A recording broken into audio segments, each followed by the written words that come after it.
Good evening students. बेटा आज हम नेक्स्ट टॉपिक रेस्पिरेटरी सिस्टम का लेक्चर नंबर 4 स्टार्ट कर रहे हैं। पपकोशीय आयतन एवं क्षमता, पपकोशीय आयतन एवं क्षमताएं। ठीक है, देखो बेटा ये पपकोशीय आयतन या क्षमताएं या कह सकते हैं लंग्स की क्रियाओं का, लंग्स जो एयर अंदर ले रहा है, बाहर आ रही है एयर लंग्स के अंदर, उसके आयतन को हम स्पाइरोमीटर के द्वारा नाप सकते हैं। किसके द्वारा बेटा? स्पाइरोमीटर के नाम द्वारा।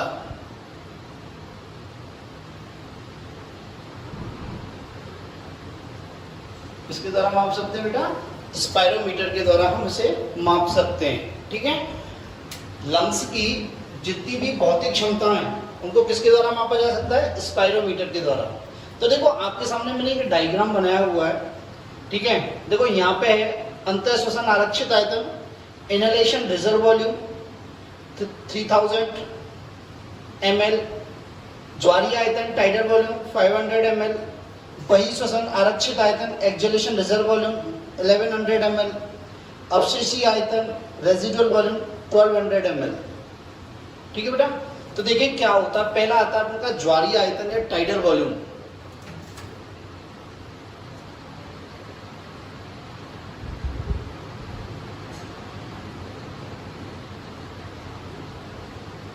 देखो बेटा, सामान्य अंतर श्वसन और सामान्य बहिःश्वसन के द्वारा जितनी वायु हम अंदर लेते हैं और जितनी वायु हम बाहर छोड़ते हैं उसके आयतन को हम क्या कहते हैं? टाइडल वॉल्यूम, ज्वारीय आयतन। देखो नॉर्मल सा इनहेलेशन किया, एक्सहेलेशन मतलब अंतर श्वसन बाह्य श्वसन, नॉर्मली कोई फोर्सफुली नहीं है, कोई बलपूर्वक नहीं है। तो सामान्य रूप से अंतर श्वसन द्वारा ली गई वायु एवं बहिःश्वसन द्वारा छोड़ी गई वायु के आयतन को क्या बोलते हैं हम? Tidal volume. क्या बोलते हैं बेटा? Tidal volume. तो इसकी वैल्यू कितनी होती है? 500 ml। हम 500 ml एयर क्या करते हैं? इनहेल करते हैं, मतलब अंतर श्वसन करते हैं और उतनी हम बाहर निकालते हैं, तो इसे बोलते हैं टाइडल वॉल्यूम। ठीक है, नेक्स्ट आता है अंतर श्वसन आरक्षित आयतन।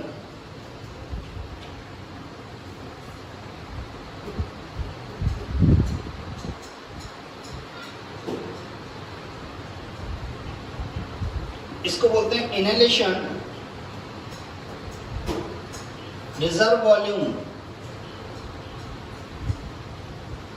इनहेलेशन रिजर्व वॉल्यूम और IRV। ठीक है, देखो इसको देखें। नॉर्मल अंतर श्वसन के बाद बलपूर्वक और हवा को या और एयर को अंतर श्वसित करना क्या कहलाता है? अंतर श्वसन आरक्षित आयतन। क्या कहलाता है? अंतर श्वसन आरक्षित आयतन। तो हम और दूसरी तरह से कैसे कह सकते हैं कि सामान्य अंतर श्वसन के बाद बलपूर्वक अंतर श्वसित की गई वायु के आयतन को क्या बोलते हैं हम? अंतर श्वसन आरक्षित आयतन।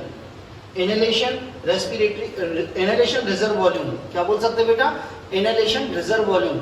और इसकी जो वैल्यू होती है, इसका मान जो होता है वो कितना होता है? 2500 to 3000।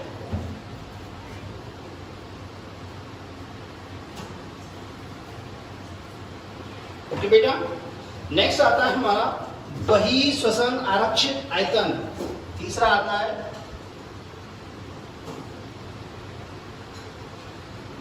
बहिःश्वसन आरक्षित आयतन एक्सहेलेशन रिजर्व वॉल्यूम ERV। ठीक है, देखो ये क्या होता है बेटा? नॉर्मल बहिःश्वसन के बाद बलपूर्वक लंग से बाहर निकाली गई एयर की मात्रा क्या कहलाती है? एयर की आयतन क्या कहलाता है? बहिःश्वसन आरक्षित आयतन। क्या कहलाता है? बहिःश्वसन आरक्षित आयतन। ठीक है, और जैसे हम व्यायाम करते हैं, छींकते हैं, खांसते हैं, तो खांसते समय क्या होता है? हम बलपूर्वक और हवा को बाहर निकालते हैं लंग्स में से, तो उसे क्या बोलते हैं? बहिःश्वसन आरक्षित आयतन। और इसकी वैल्यू कितनी होती है बेटा? 1100। इसकी वैल्यू कितनी होती है 1100 ml। ठीक है, नेक्स्ट आता है अवशेषी आयतन। नेक्स्ट क्या आता है बेटा, अवशेषी आयतन। अवशेषी आयतन वह आयतन है जिसको लंग्स से हम बाहर नहीं निकाल सकते, जिसको हम लंग्स से बाहर नहीं निकाल सकते। ये हर समय लंग्स में बना रहता है, ये हर समय लंग्स में बना रहता है, तो इसलिए इसलिए क्या बोलते हैं अवशेषी आयतन या रेजिडुअल वॉल्यूम। और इसकी वैल्यू कितनी होती है 1200 ml। कितनी होती है बेटा 1200 ml। तो समझ में आई, चार टर्म में ज्वारीय आयतन, सामान्य अंतर शोषण और सामान्य बहिःशोषण के दौरान जितनी वायु हम अंतर ग्रहण करते हैं या जितनी वायु हम बाहर निकालते हैं उसको क्या बोलते हैं ज्वारीय आयतन। अंतर शोषण आरक्षित आयतन क्या है कि सामान्य अंतर शोषण के बाद बलपूर्वक ग्रहण की गई वायु की मात्रा क्या कहलाती है अंतर शोषण आरक्षित आयतन। इसकी वैल्यू कितनी होती है 3000 ml। ठीक है, 3000 ml। नेक्स्ट आता है बहिःशोषण आरक्षित आयतन। देखो सामान्य उच्च वसन के बाद या सामान्य बहिःशोषण के बाद बलपूर्वक लंग से और एक्स्ट्रा निकाली गई वायु की मात्रा क्या कहलाती है बहिःशोषण आरक्षित आयतन। और इसका मान कितना होता है 1100 ml, 1100 ml। ठीक है, और अवशेषी आयतन क्या होता है वह हवा का वह आयतन जो लंग्स में हर समय बना रहता है, जिसे हम बाहर नहीं निकाल सकते, जिसे हम बाहर नहीं निकाल सकते, वो हर समय उतनी एयर लंग्स में बनी रहती है, तो उसको क्या कहते हैं अवशेषी आरक्षित आयतन। और इसका मान कितना होता है 1200 ml। कितना होता है 1200 ml। तो ये हुए हमारे वसीय आयतन, या हम क्या कहते हैं ये हो गए हमारे पल्मोनरी वॉल्यूम्स। ठीक है बेटा, नेक्स्ट आती है क्षमताएं। नेक्स्ट आती है क्षमताएं। तो देखो क्या कौन कौन सी क्षमताएं होती हैं।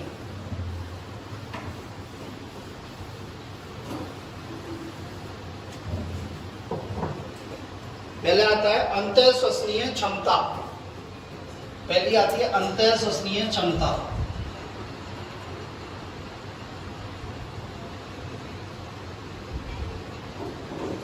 इसे बोलते हैं इनहेलेशन कैपेसिटी, IC। देखो बेटा क्या होता है इनहेलेशन कैपेसिटी को हम कैसे डिफाइन कर सकते हैं। देखो सामान्य अंतःश्वसन हो रहा है, फिर सामान्य बहिःश्वसन होता है। ठीक है, अब सामान्य बहिःश्वसन के बाद सामान्य बहिःश्वसन के बाद सामान्य बहिःश्वसन हवा निकाल दी हमने सामान्य रूप से। सामान्य बहिःश्वसन के बाद लंग्स में भरी जाने वाली या लंग्स में अंदर खींची जाने वाली वायु के मान को क्या बोलते हैं अंतःश्वसन आरक्षित आयतन। क्या बोलते हैं अंतःश्वसन आरक्षित आयतन। तो देखो ये अंतःश्वसन है, ये बहिःश्वसन है, ये अंतःश्वसन है, ये बहिःश्वसन है।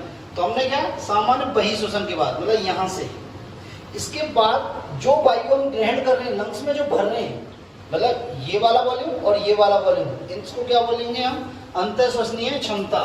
तो अंतःश्वसनीय क्षमता में क्या क्या ऐड करेंगे, एक तो क्या ऐड करेंगे टाइडल वॉल्यूम। भाई यहाँ से ले रहे हैं, यहाँ से तो एक तो ये आ गया और एक ये आ गया, टाइडल वॉल्यूम प्लस IRB।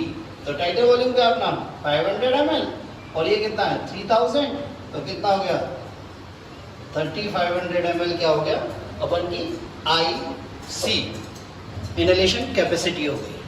क्या हो गई बेटा इनहेलेशन कैपेसिटी। नेक्स्ट देखते हैं बहिःश्वसनीय क्षमता।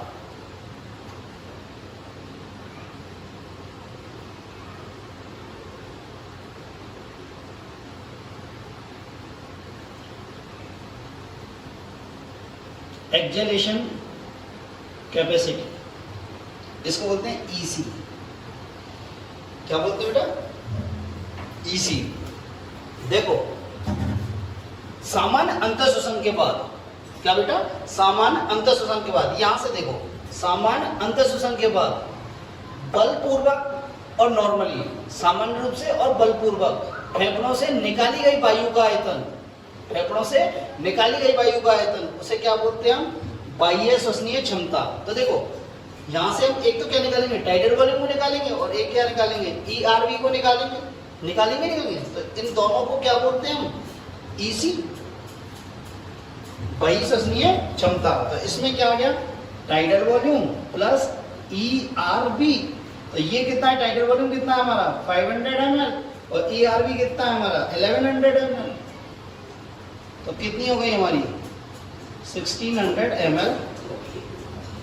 बात समझ में आई या नहीं आई?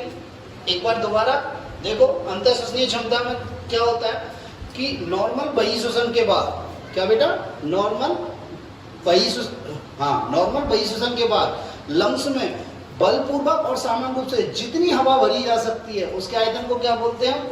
आईसी। ठीक है, तो इसमें क्या आ गई, नॉर्मल बहिःश्वसन के बाद क्या भरेंगे? एक तो हम टाइटल वॉल्यूम भरेंगे और एक क्या भरेंगे? आईआरवी भरेंगे। ठीक है, नेक्स्ट आता है बहिःश्वसनीय क्षमता। नॉर्मल अंतःश्वसन के बाद सामान्य रूप से बलपूर्वक जितनी हवा हम लंग्स से निकाल सकते हैं उसे क्या बोलेंगे? बहिःश्वसनीय क्षमता। तो हम क्या है, जबकि यहाँ से देखेंगे तो हम क्या निकालेंगे? टाइटल वॉल्यूम निकालेंगे और क्या निकालेंगे? ईआरवी निकाल सकते हैं। तो ये क्या हो गया? ईसी बराबर टीवी प्लस ईआरवी बराबर 1600। क्या आ गया बेटा? 1600 ml। ठीक है, नेक्स्ट आता है जैविक क्षमता, वाइटल कैपेसिटी। क्या आता है बेटा? जैविक क्षमता, vital capacity.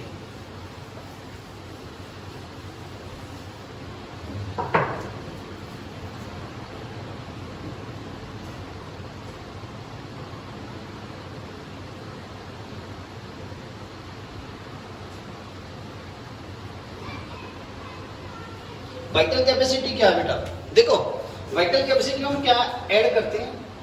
IRV, title volume और ईआरवी, मतलब हवा का वह आयतन जिसे हम बाहर निकाल सकते हैं और अंदर ले सकते हैं, टोटल जिसे हम टोटली बाहर निकाल सकते हैं या अंदर ले सकते हैं।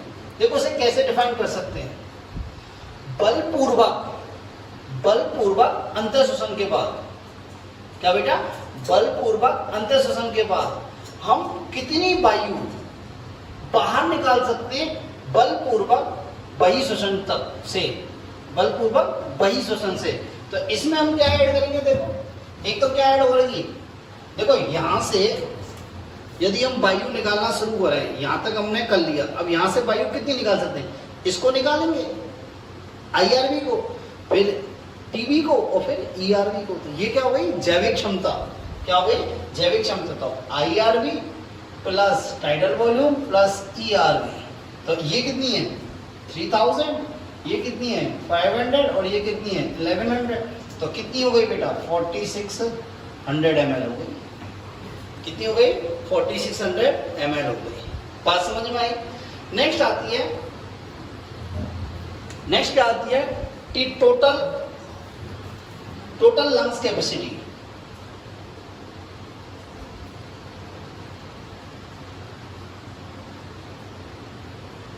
क्या आती है बेटा?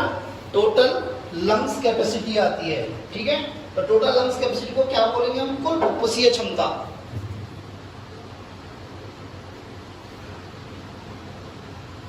क्या बोलेंगे बेटा? कुल फुफ्फुसीय क्षमता। तो देखो, कुल फुफ्फुसीय क्षमता क्या हो गई भाई?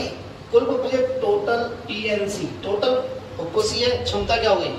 ये प्लस ये प्लस ये प्लस ये क्या हो गई? टोटल हो गई। तो IRV plus tidal volume plus ERV plus residual volume, तो कितना हो गया भैया? 3000 प्लस 500 प्लस 1100 प्लस 1200। तो ये क्या हो गई? करीब 5800 ml हो गई। कितनी हो गई बेटा? 5800 ml हो गई। ये 6000, मतलब इसकी वैल्यू अपन यहां तक मानते हैं, 5800 ml टू 6000 ml,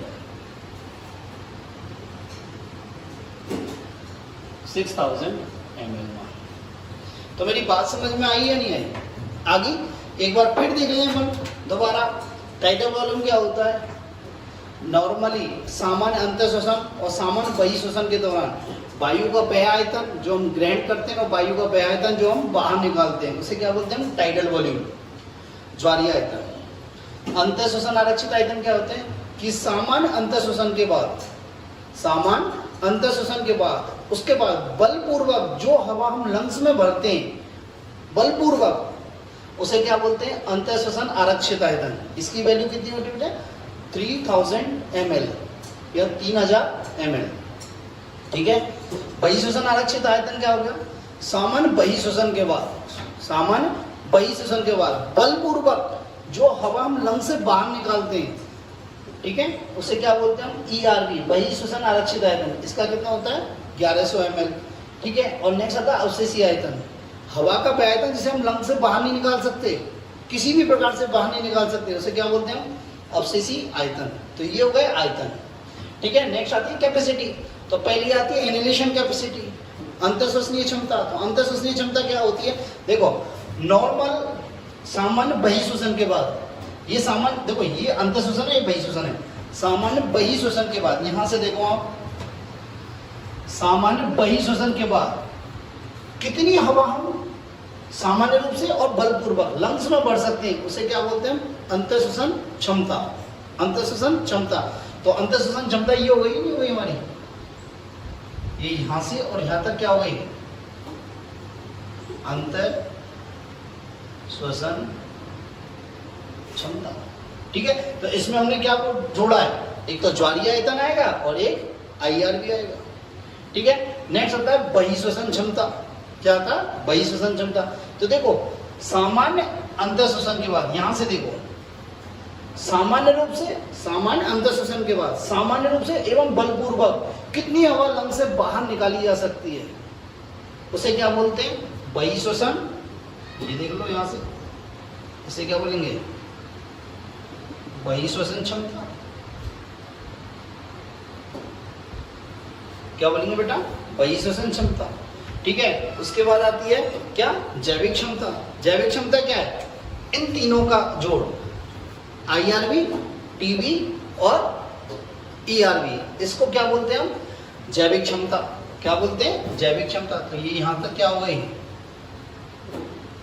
जैविक क्षमता। और इन सब का जोड़, इसको क्या बोलते हैं, कुल फुफ्फुसीय क्षमता। क्या बोलते हैं बेटा, कुल फुफ्फुसीय क्षमता।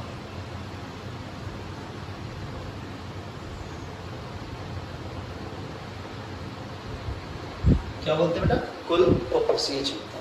तो ये आपका क्या हुआ, फुफ्फुसीय आयतन एवं क्षमता है, फुफ्फुसीय आयतन एवं क्षमता है। ठीक है बेटा, नेक्स्ट आता है बेटा आर्टिफिशियल रेस्पिरेशन, कृत्रिम श्वसन। देखो कृत्रिम श्वसन की आवश्यकता कब पड़ती है और किस कंडीशन में हम कृत्रिम श्वसन दे सकते हैं। मान लो कोई दुर्घटना हो गई, दुर्घटना का मतलब देखो, कोई डूब गया, पानी में डूब गया, कोई आदमी पानी में डूब गया। ठीक है, कोई टॉक्सिसिटी हो गई, जैसे कार्बन मोनोऑक्साइड की टॉक्सिसिटी हो गई, कार्बन मोनोऑक्साइड की। ठीक है, कार्बन मोनोऑक्साइड की टॉक्सिसिटी हो गई, कहीं घुटन हो गई। क्या हो गई बेटा, घुटन हो गई, करंट लग गया, इलेक्ट्रिक शॉक लग गया। क्या लग गया, इलेक्ट्रिक शॉक लग गया। कोई और मतलब और कोई प्रॉब्लम्स हो गई, हार्ट अटैक आ गया, हार्ट प्रॉब्लम हो गई। ठीक है, इन कंडीशन में जब श्वसन रुक जाता है, इन कंडीशन में जब श्वसन रुक गया है परंतु हृदय काम कर रहा है, हार्ट काम कर रहा है, काम कर रहा है। क्या हुआ कि कोई दुर्घटना हो गई, इंसान पानी में डूब गया, टॉक्सिसिटी हो गई, कार्बन मोनोऑक्साइड की टॉक्सिसिटी हो गई। ठीक है, घुटन हो गई, कहीं घुटन हो जाती है, जैसे आपने सुना होगा कि इंडस्ट्री में घुटन हो गई, कोई गैस की टॉक्सिसिटी हो गई, इलेक्ट्रिक शॉक हो गया, कोई हार्ट प्रॉब्लम हो गई। ऐसी कंडीशन जिसमें श्वसन रुक गया है परंतु हृदय काम कर रहा है, हृदय बीट कर रहा है, हृदय धड़क रहा है, तो ऐसी कंडीशन में हम कृत्रिम श्वसन देकर, आर्टिफिशियल रेस्पिरेशन देके जो इंसान है, रोग मतलब जो पीड़ित इंसान है, उसके श्वसन केंद्र को सक्रिय कर सकते हैं, उन्हें क्या कर सकते हैं, सक्रिय किया जा सकता है और उसको जीवन दान दिया जा सकता है। उसको क्या दिया जा सकता है, जीवन दान दिया जा सकता है। बात समझ में आई। एक्चुअली आर्टिफिशियल रेस्पिरेशन कब दिया जा सकता है? ये दो कंडीशन है, जब श्वसन रुक गया है, आदमी श्वसन नहीं कर रहा है पर उसका हृदय कार्य कर रहा है, तो ऐसी कंडीशन में आर्टिफिशियल रेस्पिरेशन दिया जाता है। और आर्टिफिशियल रेस्पिरेशन के द्वारा क्या होता है, उसका श्वसन केंद्र को सक्रिय किया जाता है, पुनः सक्रिय किया जाता है। ठीक है, तो आर्टिफिशियल रेस्पिरेशन कैसे दिया जाता है? देखें, देखो बेटा, यदि कोई ऐसी कंडीशंस आ गई है कि वो श्वसन नहीं ले पा रहा है, तो आदमी को पहले सीधा लेटाना है। क्या लेटाना है? सीधा लेटाना है। सीधा लेटा देते हैं। सीधा लेटा देने के बाद जो आदमी उस रोगी को या उस एक्सीडेंटल पर्सन को जो आर्टिफिशियल रेस्पिरेशन देना चाह रहा है, तो उसका एक हाथ तो उसके सर पर होना चाहिए, यहाँ माथे पर। एक हाथ तो क्या होना चाहिए उसका? माथे पर। और दूसरा हाथ क्या होना चाहिए? उसकी गर्दन के नीचे। उसकी गर्दन के नीचे, मतलब एक हाथ तो माथे पर हो, एक हाथ क्या हो? गर्दन के नीचे। और वो माथे और गर्दन को इस प्रकार खींचे कि उसका जो रेस्पिरेटरी ट्रैक है, जो श्वसन का जो पथ है, वो बंद है तो वो खुल जाए। वो पथ क्या हो जाए? खुल जाए। तो एक हाथ माथे पर होना चाहिए और एक हाथ गर्दन के नीचे होना चाहिए, और उसे इस प्रकार खींचे कि उसका श्वसन पथ क्या हो जाए? खुल जाए। इसके बाद क्या करे कि जो हाथ माथे पे है, जो हाथ उसका माथे पे है, उसी हाथ से वो उस रोगी की नाक बंद करे। क्या करे? नाक बंद करे। और नाक बंद करके जो आदमी उसको कृत्रिम श्वसन दे रहा है और रोगी, दोनों का मुंह इस प्रकार मुंह रखे वो उस पे कि उसमें क्या हो? स्पेस ना हो, कि जो हवा उस रोगी के मुंह में भरे वो बाहर ना निकले। उस रोगी के मुंह में जो हवा भरे वो बाहर नहीं निकले। ठीक है, उसके बाद उसमें हवा भरे, फोर्सफुली हवा भरे, करीब कम से कम 12 बार 1 मिनट में। 1 मिनट में 12 बार उसमें हवा फोर्सफुली भरे। और हवा का आयतन कितना होना चाहिए? टाइडल वॉल्यूम से दोगुना। कितना होना चाहिए? टाइडल वॉल्यूम से दोगुना। लगातार उसको हवा देनी है उसके अंदर। ठीक है, हवा देने के बाद उसे चेक करना है कि वो बाद में उसका श्वसन आया है या नहीं आया, वो श्वसन करने लगा है या नहीं करने लगा। जब तक वो श्वसन नहीं कर पाता तब तक ये प्रोसेस रिपीट करना है। ये प्रोसेस क्या करना है? रिपीट करना है। ठीक है, जब श्वसन आने लग जाए तो उसका मुख और नाक को खुला छोड़ दें, और इस प्रकार आदमी को कृत्रिम श्वसन दिया जा सकता है। ठीक है, तो दोबारा सुन लें, कृत्रिम श्वसन कब दिया जाता है? एक्सीडेंटल कंडीशन में, टॉक्सिसिटी में, कार्बन मोनोऑक्साइड की टॉक्सिसिटी हो गई, कोई सफोकेशन हो गया, सफोकेशन मीन्स मतलब घुटन हो गई। ठीक है, कोई गैस इंजरी हो गई। ठीक है, और बहुत सारी कंडीशंस हैं। आदमी पानी में डूब गया, तो ऐसी कंडीशन में क्या होता है? रेस्पिरेशन, आर्टिफिशियल रेस्पिरेशन दिया जाता है। आर्टिफिशियल रेस्पिरेशन तब दिया जाता है जब श्वसन बंद हो गया पर हृदय काम कर रहा है। यदि हृदय काम करना बंद कर दिया तो फिर उसका कोई फायदा नहीं है। तो हृदय काम कर रहा है, तो ऐसी कंडीशन में आर्टिफिशियल श्वसन दिया जा सकता है। और आर्टिफिशियल श्वसन का मकसद क्या होता है कि उसका जो श्वसन केंद्र है, उसको जो निष्क्रिय हो गया उसको सक्रिय करना है। उसको क्या करना है बेटा? सक्रिय करना है। तो सबसे पहले जो रोगी आदमी है उसको सीधा लेटाना है, किसी हार्ड बेस पे सीधा लेटा देना है। लेटाने के बाद जो आदमी उसको रेस्पिरेशन दे रहा है उसका एक हाथ तो क्या होना चाहिए? उस रोगी के सिर पे होना चाहिए, और दूसरा हाथ उसकी गर्दन के नीचे होना चाहिए। और वो सिर और गर्दन को इस प्रकार खींचे कि उसका जो रेस्पिरेटरी पैसेज है या फिर उसका जो श्वसन मार्ग है वो खुल जाए। क्या हो जाए? श्वसन मार्ग खुल जाए। उसके बाद क्या करे? वो उस रोगी का मुंह और उस देने वाले का मुंह इस प्रकार आपस में कनेक्ट हो कि वहाँ उनके बीच में एयर ना रहे। उसके बाद क्या हो कि जो आदमी रेस्पिरेशन दे रहा है मुंह में हवा भरे और उसको फोर्सफुली अंदर उसके मुंह में पंप करे, फोर्सफुली उसके मुंह में अंदर पंप करे। कम से कम 12 बार 1 मिनट में पंप करे। कितनी? 12 बार 1 मिनट में पंप करे। पंप करने से पहले जो हाथ उसका माथे पे है उससे उसकी नाक बंद करनी है, वरना हवा क्या नाक से बाहर निकल जाएगी, तो उसकी नाक बंद करनी है। ठीक है, और कितनी हवा भरे? वो जो टाइडल वॉल्यूम है उसका 2 गुना, करीब मतलब 1000 ml हवा वो उसके अंदर पंप करे। ठीक है, पंप करने के बाद चेक करें कि उसको आर्टिफिशियल, उसको रेस्पिरेशन, नॉर्मल रेस्पिरेशन आ गया है नहीं है, नॉर्मल श्वसन करने लगा है और नहीं लगा है। तो ऐसी कंडीशन में हम क्या कर सकते हैं कि उसको जीवन दान दे सकते हैं। तो इसको बोलते हैं माउथ टू माउथ, मुंह से मुंह कृत्रिम श्वसन, माउथ टू माउथ कृत्रिम श्वसन। और ये सबसे उपयोगी क्रिया है आर्टिफिशियल रेस्पिरेशन। ठीक है, तो बेटा आज का लेक्चर यहीं तक, कल नेक्स्ट लेक्चर में डिजीज अपन डिस्कस करेंगे।